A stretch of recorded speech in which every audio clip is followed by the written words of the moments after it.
Here we go. Let it rip.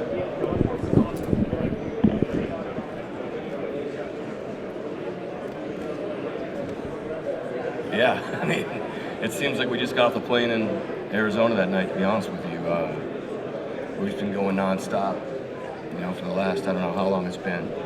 But, yeah, exciting, exciting times, getting to know new staff now. I think Mike's done an awesome job putting his staff together, and it's been pretty cool to see his process after, we went through our process of hiring a head coach. Now to see him turn around and have his own process of putting the staff together has been exciting. It's been eye-opening. It's been meeting a lot of people. We learned a lot through the whole process. A lot of lessons, a lot of new ideas, and yeah, we're just getting to know each other. It's crazy. It's 15 years ago Pete and I were here together. It doesn't seem that long ago. Just trying to get to know each other, understand each other's philosophies, and yeah. So it's exciting times. Who? No, I used to babysit him.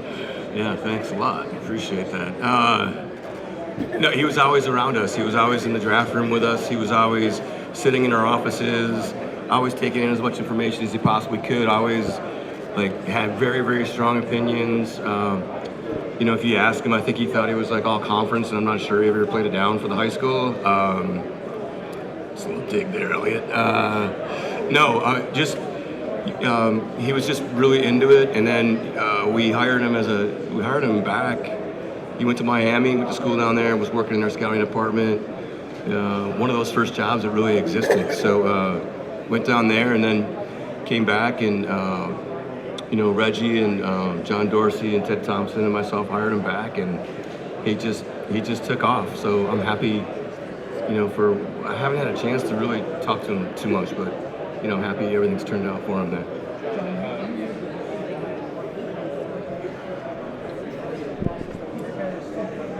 Yeah. Oh wow. His enthusiasm, his intelligence. He had a lot of energy. He had a lot of presence. When he came through the building, everybody felt him in the building. It was really important for us to bring the candidates in and have them experience what we viewed as, and this is not an arrogant thing, but it's just kind of like the firepower that we have in the building, and whether that's sports science, our analytics group, equipment, player personnel, obviously PR. But no, he came through. Spent a ton of time with everybody, and everybody really enjoyed their visit. So yeah, he's got a bright future. I look forward to trying to hook up with him down here and get caught up. Yeah. Jeez. No, this is like a blast. This is awesome. Yeah. I am 50. I'm not 52. I'm not 52. I'm not 52. Go ahead. I'm feeling old.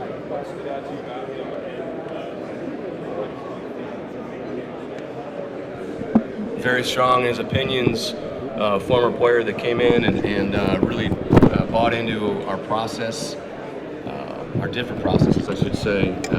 Spent the time, wanted to learn, didn't think he had all the answers. We looked to him for a lot of, answers that and we were really curious with him how he looked at the game, how he viewed the game. So he just always had a huge brain in terms of understanding. Trying to understand, the personnel side of it, and he was just really into it all the time.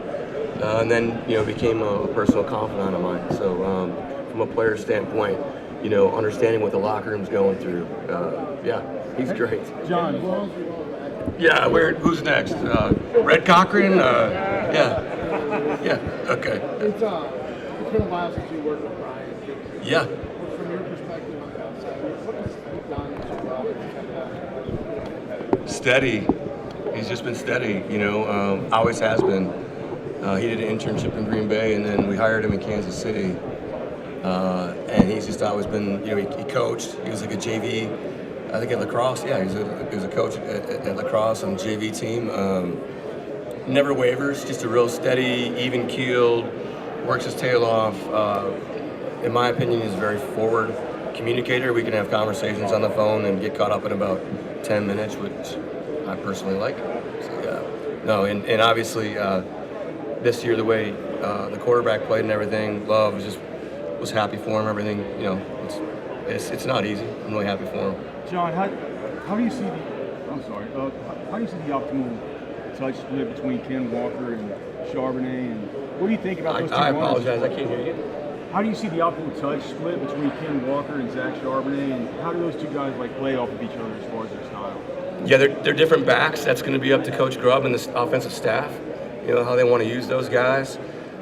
We have several guys in that room that we really like, and so those two guys are obviously very talented.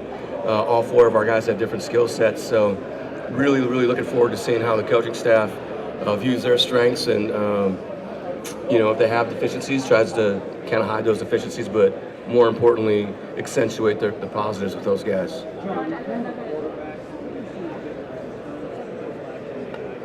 It doesn't have to be catastrophic.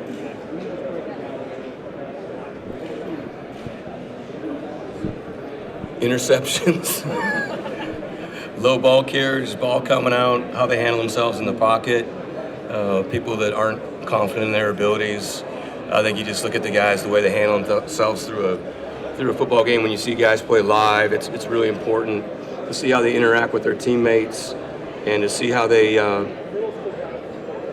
respond to the really tough things that they've just gone through. So, I know you hear people talk about corners all the time. Can they turn the page and, react to a play they just gave up or something like that, explosive play or something? But quarterbacks, same thing, and how they interact with their teammates when they come off the field, how they're interacting with the quarterback or the head coach.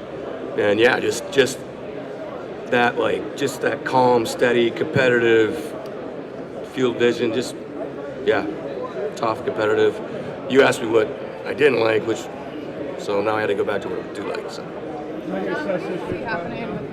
I would assess this year's class A, B, C.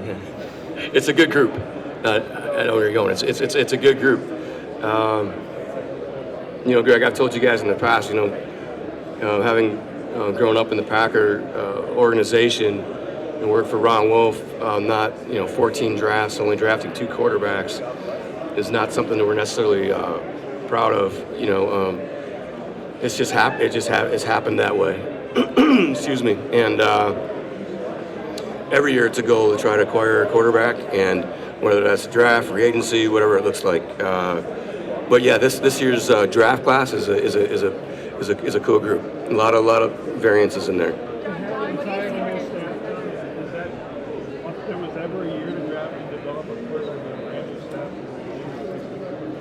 Honestly, it doesn't matter. No, I understand the question, but no, you're always. It's every year. It's just literally if you guys sat in there with us, it's literally like, okay, this one's coming, and then it doesn't happen. That one's coming, and it doesn't happen. Do you consider Gino the starter right now, and what kind of the move you made with him contractually the other day? Kind of what was the thinking behind that? Yeah, I would think yes, starter until he's not. Really, this is our coaches aren't down here with us, guys. So we're basically what we're doing is we have a vision, we have a plan for what we're doing. Next week when we get back in the office after kind of learning the landscape down here, talking to all the agents, all the other teams, what we're going to learn throughout the week.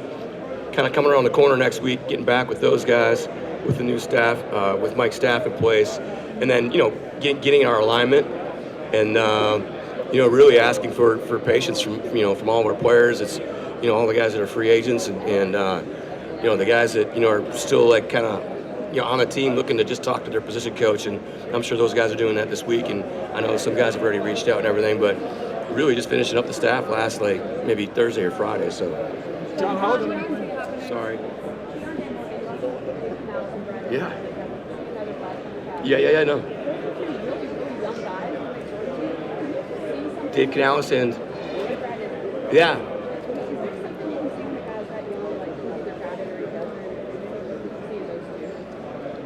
Yeah, Dave was very intelligent, clear thinking, even keeled, but you can just tell the guy has his stuff together, right? You just you look at him, he's like, totally fit, smart, Brad, I worked with Brad's dad for a long time. And I shouldn't say, I worked with his dad for probably like 3 or 4 years, and I've known his dad for a long time. So when we moved to Seattle, he was playing, I think he was like a junior in high school and had a really bad knee injury. So he was rehabbing around the building a lot, got to know him at a young age, and then got to know him when he was at Stanford. And you just knew he's like a highly organized, great work ethic. But everybody works so hard in this business, and still you have to have a sense of humor, and they both do. And neither one of those guys takes themselves real serious. John, what do you see happening to the running back this year, given what happened last year and the available backs this year? I can't tell you yet. It's early in the process. This is the week everybody kind of lays out what they think people are going to make in the market, and then we go from here over the next excuse me, a couple months, and we see where it goes. It's not like you go in there saying, okay, well, this group is, you compare the groups or whatever. You got to compare the individuals, and then maybe more salary cap space this year helps that out. I'm not sure.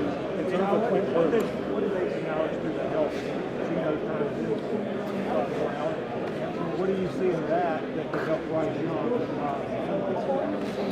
Yeah, I would say with Coach Carroll and Shane and Coach Joseph and obviously Dave, instilling confidence in Gino. Gino had a certain level of confidence about him, and then once Pete named him the starter, he really took off. Excuse me. So I would say with that group, with Dave and Brad being there, with Bryce again, it's instilling confidence in him. Those guys spent a lot of time with Gino after practice, a lot of time with Drew, Sean Mannion, and so I don't want to speak for them, but I would think they would, have the same approach with Bryce. Sorry, I missed you. In terms of Clint, when he and Clint hurt, Yeah. is there a moment that you realized during your time that you really encapsulate him as a coach, and what do you think he brings to the game? Yeah, you don't want to mess with him, right? I mean, you're like, I want that guy in a dark alley with me, right? I mean, no, his intensity, his football intelligence was always a really good teacher for us, and in a really good communicator. I think that really stood out for us right away. But yeah, I just was able to see him last night and give him a big hug, and I still can't keep my hands on his back. It's funny you bring up Elliott's name. No, I was able to talk about it a little earlier. I was very close with his dad, obviously. Babysat. Basically, we didn't babysit Elliott, but I mean, basically did. He was in the office with us all the time. And honestly, I always viewed him kind of like a little brother, really. He's asked me for advice over the years and everything. And, unfortunately, having moved, been away from the Packers now for 15 years or whatever, we haven't stayed as close to contact as I would have liked. He's probably happy about that. But yeah, just highly intelligent. Work with, obviously being around his father, seeing his father's interaction with Coach Holmgren at a young age, and then Coach Sherman. All those coaches that were on that staff. It was like an all-star staff. Andy Reid and John Gruden and Barney Morton. You've seen the staff, so. Yeah, much like his father, could rip off stats, jersey numbers, all that stuff was always very impressive with that. John, what makes the Ravens' defensive scheme that Mike learned so cutting edge and so The Ravens defensive scheme that Mike Macdonald obviously learned and kind of built? What makes it cutting edge? The illusion of complexity that everybody talks about, and you can see it on film, and it's the product, right? You're watching it. You saw it happen several times this year. You saw it happen at Michigan this year. A couple years ago when Mike was at Michigan as well, and then where he's taken that defense is really impressive. Mike is a very clear-thinking, highly intelligent guy that can was just super impressed in the short speed dating time we did with his wife Steph, and be able to have a really strong conversation with somebody, and then kind of jump into a different conversation that's a little bit more lightheaded, and then get back to business real quick. That was something that really stood out. So I can imagine the conciseness of his teaching when he's in a room with, a defensive with a team. Along those lines. Sorry. His coworkers, players say he's a little quirky. He sometimes thinks about things differently. Have you noticed that at all? Have you learned anything from Yeah, he gives you a look. Yeah, but then he can snap out of it. And he kind of looks at you like, what, you know. So, but I have one of those too. So we're kind of trying to get to know each other. He has much more of he's got a much better sense of humor than like all the background people gave him credit for. He's very well read, and you know, I told one of the coaches was coming to interview with us. I was like, yeah, he's like a 36-year-old guy and has the maturity of a 60-year-old, and he's like, great. I'm turning 60 next month, and I have the maturity of a 36-year-old, so maybe this will work out. John, not looking to date you with this, but obviously it's been 14 years since you Yeah. spent Pete Carroll here the entire time. How different is the dynamic, or how different do you expect the dynamic to be without having the coaching staff here and not Pete Carroll here? I don't. I think that's kind of where it's going. You know, like, you know, over the years now, the last several years, there's been a lot of staffs that have not come down, or some of the coaches have just kind of come down for, you know, the interviews, or, you know, our personnel staff does a great job of filming the interviews, getting the questions we want answered in the videos, and then throughout the process as well into the spring, all the Zoom interviews that we do, we're constantly studying those, and so the dynamic with Pete in particular and Mike is not. It's a true partnership, so that part's not going to be different. It's going to be, you know, our personnel staff kind of learning these coaches, understanding what's important to them, and letting them, you know, have the trust in our system and, you know, the processes that we've developed over the last, you know, 15 years. One more question. When you come down to the draft process and success, how much do you take in? It's really more the person than the football part. Obviously, when we're interviewing the players, you know, there's certain things that could stand out. We never really think, like, you know, our philosophy is that we don't feel like we have all the answers. Even when they come in the building, we're still learning these guys. So, you know, we're trying to figure out, you know, how to build the questions upon questions to dig further into the person and understand the person. So when they come into the building, we're able to help them out as much as we possibly can. Football, personal character, nutrition, the whole nine. Leslie, along the lines of Appreciate you.